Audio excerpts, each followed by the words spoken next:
आज हम मृदा प्रदूषण के स्रोतों के बारे में जानेंगे, चर्चा करेंगे।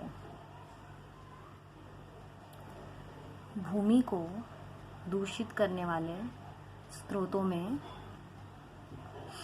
प्राकृतिक एवं मानवीय स्रोत दोनों ही प्रमुख रूप से सम्मिलित हैं।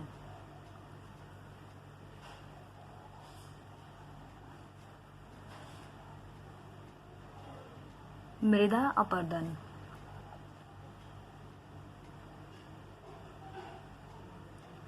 मृदा अपरदन प्राकृतिक और मनुष्य दोनों ही के द्वारा होता है, दोनों ही इसके लिए उत्तरदायी हैं और यह मृदा प्रदूषण के स्रोतों में सबसे बड़ा कारण है। अब हम प्राकृतिक स्रोत के अंतर्गत मृदा अपरदन के स्रोत कौन कौन से हैं, मुख्य स्रोत कौन कौन से हैं, इसके बारे में जानेंगे। मृदा अपरदन के बारे में मैंने अपने पिछले वीडियो में आप लोगों को बताया था कि मृदा अपरदन में भूमि का कटाव हो जाता है, बहाव हो जाता है, जिससे कि भूमि की ऊपरी परत बह जाती है और प्राकृतिक रूप से भूमि अपनी गुणवत्ताओं को खो देती है। तो ये जो मृदा अपरदन की प्रक्रिया है, ये मनुष्यों और प्रकृति दोनों द्वारा होता है। अभी हम प्राकृतिक रूप से मृदा अपरदन के जो स्रोत हैं उनके बारे में जानेंगे। ये स्रोत मुख्यतः 4 हैं। पहला है मरुस्थलों में पवनों द्वारा, दूसरा है समुद्र तटीय भागों में लहरों द्वारा, तीसरा है पर्वतीय क्षेत्रों में प्रवाहित जल द्वारा, चौथा है ज्वालामुखी उद्गार।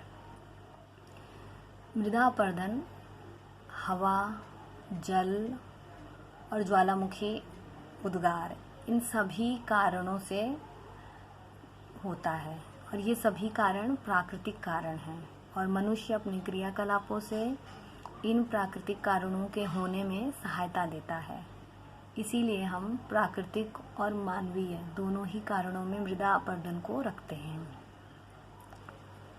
पहले हम मरुस्थल में पवनों के द्वारा मृदा अपरदन के बारे में जानेंगे।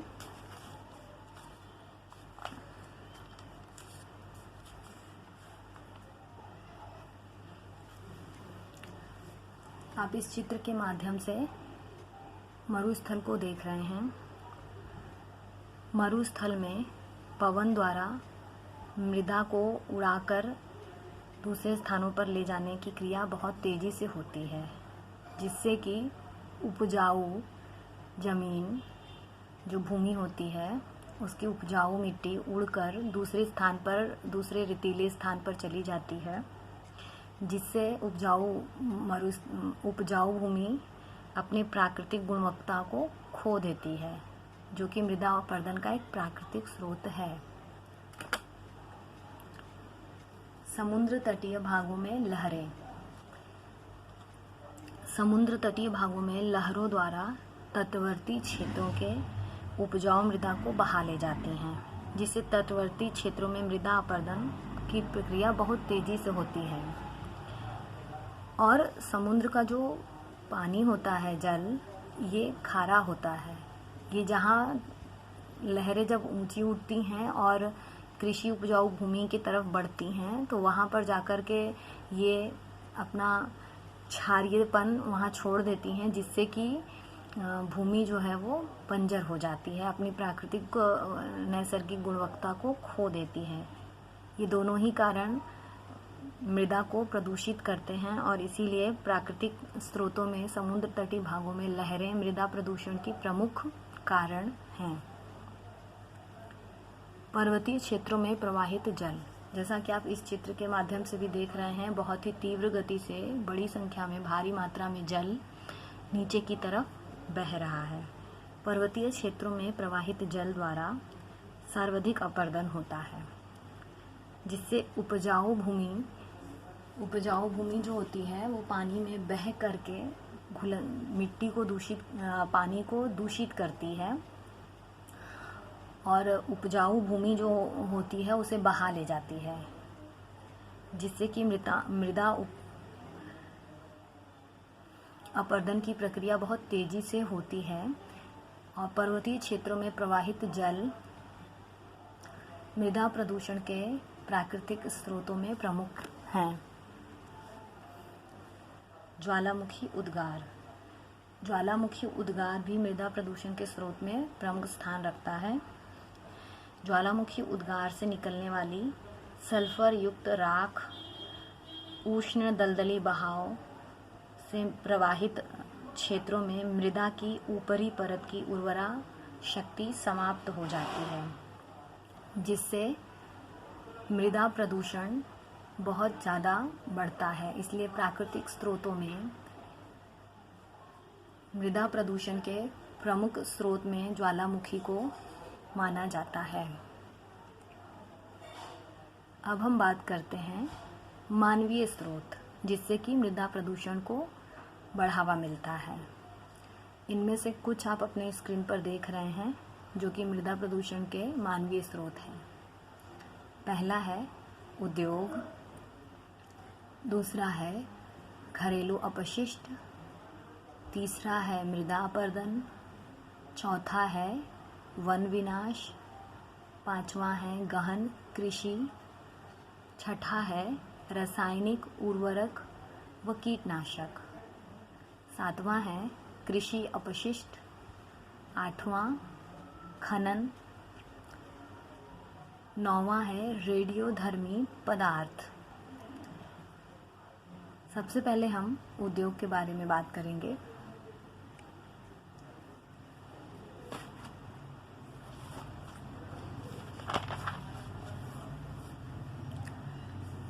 उद्योगों के बहिस्राव के रूप में निकला हानिकारक रसायन युक्त जल मृदा में मिलकर उसकी गुणवत्ता नष्ट करता है।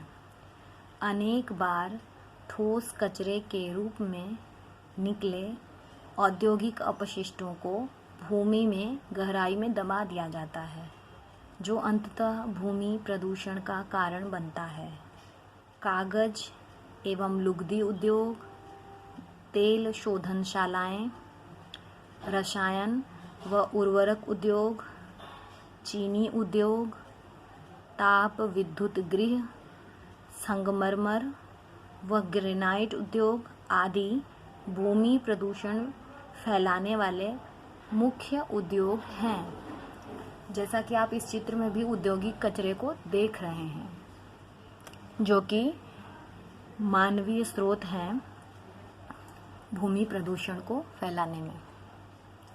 घरेलू अपशिष्ट, घरों में प्रतिदिन बड़ी मात्रा में ठोस कूड़ा करकट निकलता है, जिसमें प्लास्टिक का सामान, लोहे व एल्युमिनियम के डिब्बे, कांच व कपड़ों के टुकड़े, कागज, रबड़, लौह लक्कड़, भवन निर्माण सामग्री, खराब हुए खाद्य पदार्थ, लकड़ी व कोयले की राख, मल, पॉलीथीन की थैलियाँ आदि प्रमुख हैं। प्रतिदिन नगरों से जितना कचरा एकत्रित होता है, उसका निपटारा हम नहीं कर पाते हैं, जिसके परिणाम स्वरूप बचे हुए कचरे के ढेर कई दिनों तक सड़ते रहते हैं। कचरे की विशाल मात्रा तथा इनसे होने वाला जल, वायु तथा भूमि प्रदूषण आज अधिकांश नगरों की एक बहुत बड़ी समस्या बनी हुई है। और इस क्षेत्र में बहुत सारे प्रयोग किए जा रहे हैं, लेकिन अभी तक कोई बहुत बड़ी सफलता इस क्षेत्र में कूड़े के निस्तारण के लिए अभी तक प्राप्त नहीं हो पाई है। नेक्स्ट है मृदा अपरदन, जिसके बारे में मैंने आपको बताया था कि मृदा अपरदन मानव द्वारा भी और प्रकृति द्वारा दोनों ही कारणों से मृदा अपरदन होता है, जो कि भूमि प्रदूषण को बढ़ाने का सबसे बड़ा कारणों में से एक है। मृदा अपरदन मुख्यतः प्राकृतिक कारणों के द्वारा होता है, किंतु अपरदन की दर को बढ़ाने में मानव अधिक उत्तरदायी हैं। कृषि भूमि का विस्तार, अधिवासों का निर्माण, मार्गों का निर्माण, खनन, वन विनाश, अत्यधिक चराई आदि मनुष्य द्वारा किए गए क्रियाकलाप हैं जिससे कि मृदा अपरदन बहुत तेज़ी से होता है। इनके कारण मृदा ढीली हो जाती है, प्राकृतिक कारणों द्वारा अपरदन की दर बढ़ जाती है। ऊपरी सतह की उपजाऊ मिट्टी का निर्माण हजारों वर्षों में होता है, जबकि अपरदन के कारण यह कुछ वर्षों में ही नष्ट हो जाता है। इसीलिए हमें मृदा प्रदूषण को रोकने के लिए कारगर प्रयास की आवश्यकता है। नेक्स्ट है ईंट भट्टा। ईंट भट्टा उद्योग द्वारा भी बड़ी मात्रा में मृदा की ऊपरी सतह को हानि पहुंचाया है, क्योंकि ईंटें पूरी तरह से मिट्टी द्वारा ही बनाई जाती हैं, तो बड़ी मात्रा में इसके लिए मिट्टी की आवश्यकता होती है और मिट्टी की ऊपरी परत जो कि बहुमूल्य होती है, इसे हम ईंट भट्टों में खपत में लाया जाता है। अपरदन के कारण मृदा की गुणवत्ता में निरंतर ह्रास होता है। ईंट भट्टे के प्रयोग में ईंट भट्टे में मिट्टी की आपूर्ति की वजह से मृदा अपरदन बहुत तेज़ी से बढ़ता है और इसकी गुणवत्ता में निरंतर ह्रास होता है तथा अंततः भूमि बंजर हो जाती है, कृषि योग्य भी भूमि नहीं रह जाती है। वन विनाश। वनस्पति एवं मृदा का घनिष्ठ संबंध है। वन विनाश का दुष्प्रभाव मृदा पर पड़ता है। वनस्पति आवरण से रहित भूमि का अपरदन अधिक तेजी से होता है। मृदा को संरक्षण प्रदान करने के साथ ही मृदा में जल की उपस्थिति भी वनस्पति आवरण पर निर्भर करता है। मृदा में उपजाऊपन बढ़ाने वाले जैविक तत्व पौधों से प्राप्त होता है। वनों की अनुपस्थिति में मृदा में जैविक अंश धीरे धीरे कम होते जाते हैं। इसीलिए मरुस्थलीय मिट्टियों में वनस्पति अंश का अभाव होता है।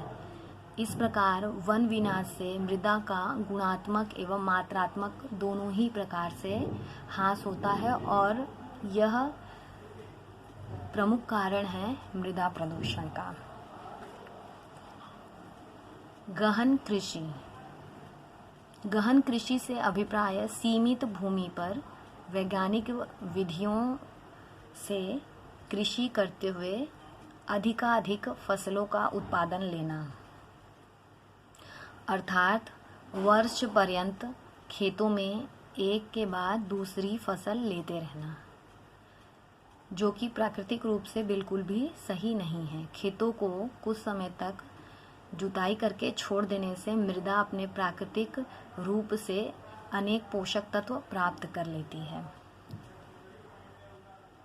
इससे जैविक और अजैविक संतुलन बना रहता है, किंतु लगातार उपयोग करने से अनेक जैविक तत्वों की कमी हो जाती है, जिससे कि मृदा में जैविक और अजैविक पदार्थों के संतुलन जो होता है वो बिगड़ जाता है, जिसके कारण मृदा लगातार अपने पोषक तत्वों को खोती जाती है और मृदा प्रदूषित होती जाती है। इसीलिए गहन खेती भी मनुष्य द्वारा मानवीय स्रोत है भूमि प्रदूषण का। रासायनिक उर्वरक तथा कीटनाशक। अधिक मात्रा में रासायनिक उर्वरकों के प्रयोग तथा कीटनाशक के छिड़काव से मृदा प्रदूषण बढ़ रहा है। मृदा की रासायनिक जांच कराए बिना रासायनिक उर्वरकों के अवैज्ञानिक प्रयोग से मृदा प्रदूषण में वृद्धि हुई है। एक ही प्रकार के उर्वरकों के अधिक मात्रा में तथा निरंतर प्रयोग से मृदा के अन्य पोषक तत्वों की कमी होती जाती है। छिड़क कर उर्वरक देने जैसी अवैज्ञानिक विधियों के कारण भी मृदा में रसायन की मात्रा अधिक बढ़ती है। फसलों को विभिन्न रोगों से बचाने के लिए जीवनाशी रसायनों का प्रयोग किया जाता है। कृषि में प्रयुक्त विभिन्न जीवन जीवनाशी रसायनों में कुछ प्रमुख हैं, जिसमें से एक आप देख रहे हैं DDT. DDT, lindane, gammexane, BHC, phenol, क्लोरोजेंस आदि खतरनाक रसायन सम्मिलित हैं, जिनका कि अभी मैंने आपको नाम बताया। ये कीटनाशक साधारणतः कृषि कार्यों में प्रयोग किया जाता है बड़ी मात्रा में।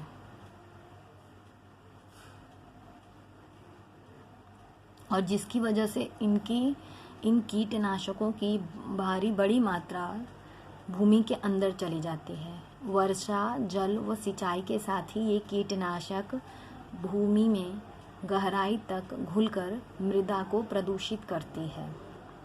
इसलिए रासायनिक उर्वरक तथा कीटनाशक मृदा प्रदूषण के प्रमुख कारण माने जाते हैं। कृषि अपशिष्ट। कृषि उत्पादन में अनेक अपशिष्ट पदार्थ निकलते हैं, जैसा कि आप स्क्रीन पर भी देख रहे हैं। पौधों के डंठल, भूसा, पत्तियां, घास फूस, छिलके आदि। इनका उपयोग अन्य कार्यों के लिए किया जाता है, लेकिन इनकी एक बहुत बड़ी मात्रा जो होती है वो ऐसे ही छोड़ दी जाती है कृषि अपशिष्ट सड़ने गलने के लिए, जो कि सड़ने गलने के बाद प्रदूषण फैलाती हैं। इनमें कीटनाशक और उर्वरकों के अंश मिले हुए होते हैं।